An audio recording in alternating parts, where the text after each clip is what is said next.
Hi again. So a while back we threw together this kit, kind of an Alaska travel toolkit that everybody should have in their vehicle, and unfortunately we had to use it today. So you may remember this bag, and it has screwdriver, it has some Torx bits here, it's got ratchets, sockets, hammer, some pry bars, some of these some punches, gloves, all that sort of thing. Well, yesterday we had to make a run to Anchorage for some doctor's appointments, and it was acting up. Really slippery roads, which is not unusual. We just put the snow tires on. I can't believe I didn't notice this when we put the snow tires on, but then again I can, because these bearings go out so quickly. But we're leaving town, and I noticed we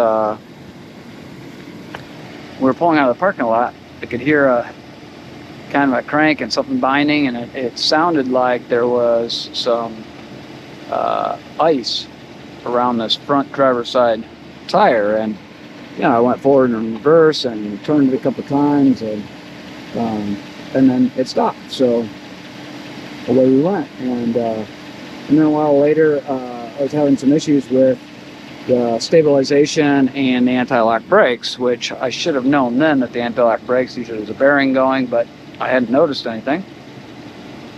Drove up the road, a little over 50 miles, I guess, and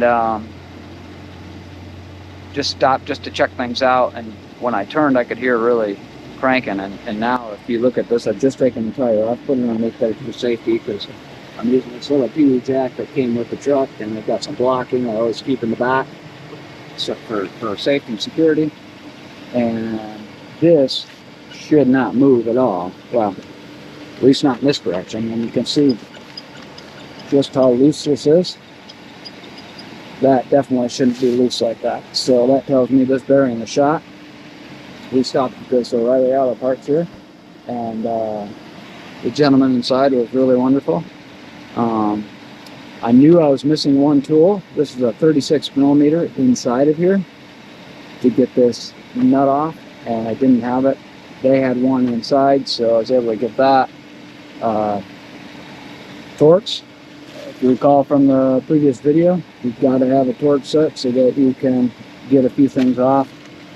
I've got this little screwdriver that I can change out and use with those bits, or I've got another ratchet, smaller ratchet, that I could set that up with too. We're going to need a 15 millimeter and a 22 millimeter to get this caliper off. You might remember that from the previous job. This will snap out of here. We'll use a screwdriver, and this cord will unplug, and we'll replace that. Comes with a new sensor, ABS sensor. And go from there. I've only got about 10 minutes left on this video, on this card, so we weren't anticipating doing any recording, but I thought you should see why we carry. And these bearings go out so quickly. I mean, it was running fine for months now. I hadn't noticed a thing. But one long stretch and something got hot, and there we go. So last 100 miles, we couldn't get a tow truck, first of all. It would come out that far. We had some issues with insurance. We can talk about that later. But every 10 miles, we ran 25 to 30 miles an hour. It was really careful about turning the curves, because that's where it gives you the trouble. And I'd stop and I would shovel snow on the hub and shovel snow behind. In fact, you can see this snow up here. That's from me shoveling up behind the tire every time we stop, just to keep this cool so I can go another 10 miles. What you doing?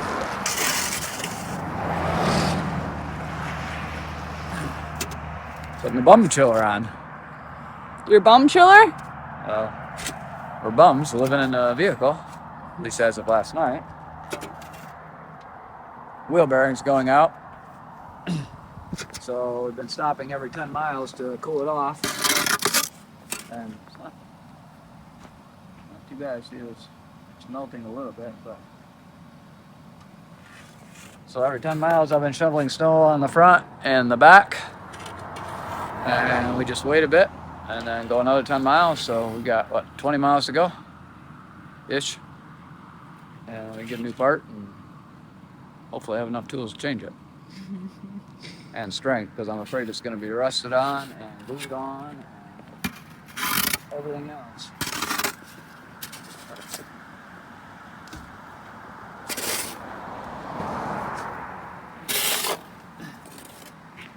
Kind of ironic. We had to use the torch to get the door open earlier to heat up and melt the ice, and now we're using the ice and snow to cool down the wheel bearing. We are just outside of Anchorage now at Turnagain Farm. And real pretty. We got a lot of snow last night. We slept in the truck down by Whittier.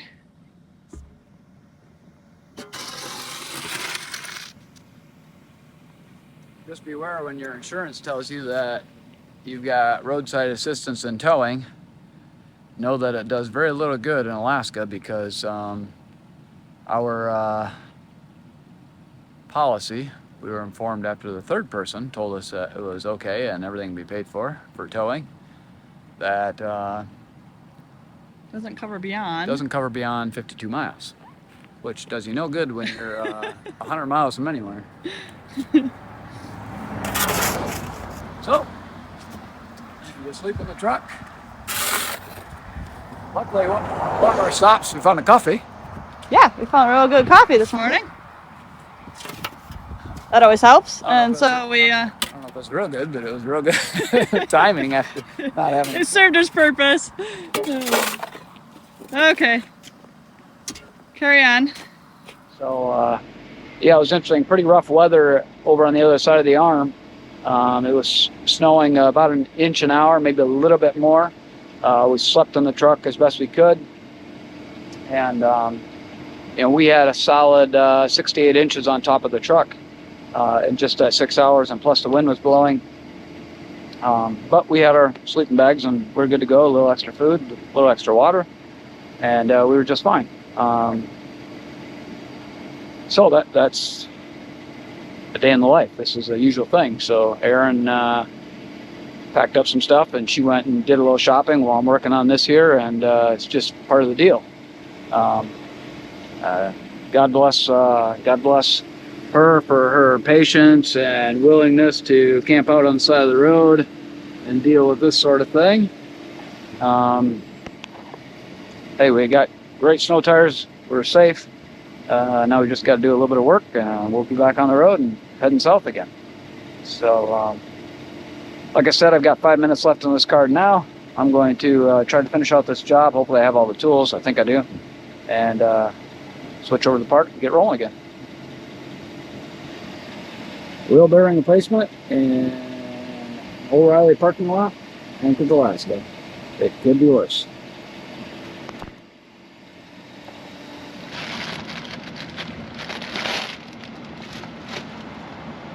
Ah, look at that, all shiny.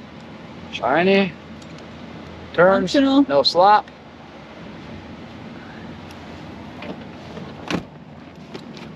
Took a lot of beating, but we got the old one off, which is right here.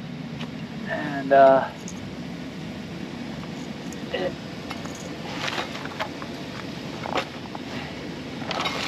it's pretty beat up. You can hear it grinding. I can feel it all rough, but I got it out of there. I can move it with my hands. Probably could have made it another few miles, but it's got to go right here because this is where the sensor is. Yeah. I'm pretty sure that's the way it was. That So would, it has to fit in that that would protect this here. open spot. So we should have anti-seize on here, but I don't have any anti-seize. It's in the other truck. Yeah, so this will feed through here. See if we can cut that off. But we're gonna get this bolted back up. Put this big axle nut on, and hopefully be out of here within an hour or so. Maybe not that one. Sound good? Yep. I screwed up this thread when I was banging on the rotor. I hit it with the hammer and peened over the thread, so I'm just taking a file and filing it off because this nut goes on really hard. There's a lot of resistance. I don't know why they make it that way, but I guess it's so you don't lose your whole wheel and everything when you're going down the road. This is the nut. There's a heavy washer and then the nut, and that goes in and holds the bearing in. This turns on real easy until it gets to this outside part, and then it necks down, and right about there, then you can't turn anymore. You gotta use a socket pry bar. I should have a pipe on the end of this, but I don't. This one's actually going on a lot better than the last one. The last one, I had to beat with the hammer all the way on with the pipe. So that's a good sign. What do you mean that last one? The last wheel bearing we replaced. Oh. So this is supposed to be torqued at a certain rate. I don't remember how much it is. Doesn't matter. I'm gonna have to take all this apart and when we get to a clean shop and do it again. So I'll just give it the old tap test. Don't do that at home. That's not smart. But they're on really hard. So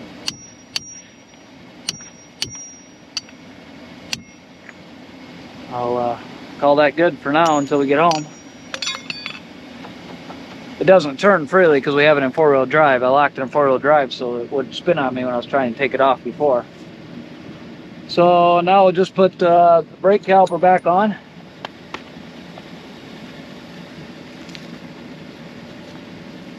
This is a dust cap to keep that clean on the inside. Doesn't match. Not anymore. And I've got a rubber mallet for that too, but I dented this as well, trying to get it off.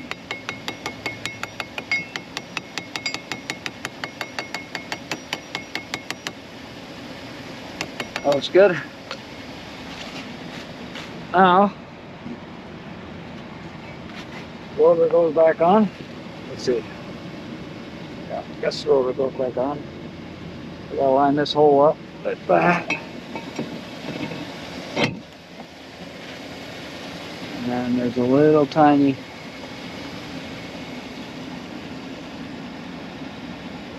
bolt.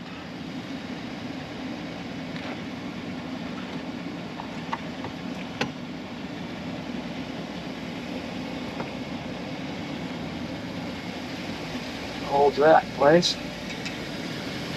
In that last video I talked about having a torque spit. This is why. You'd have a hard job getting that out. I had to take a hammer and drive this in just to keep it in there. And when we get home I'll put some anti-seize on that as well. So that holds the rotor on flat. Don't lose that.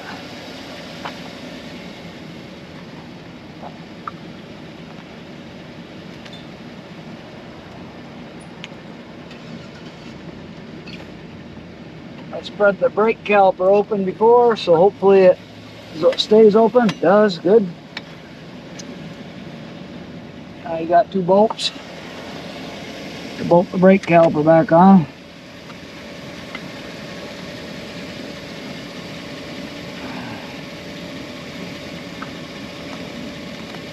And you get it in the hole. Okay, so now we just, these are also supposed to be torqued. They're not very heavily torqued, but again, I'll put them on and redo it later.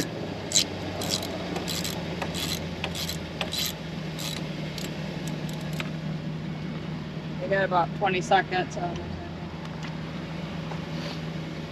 We'll just tighten these up, put the tire on, the wheel on, and hit the restaurante and then home. Okay, I like that plan. Ciao. Ciao. Except for our last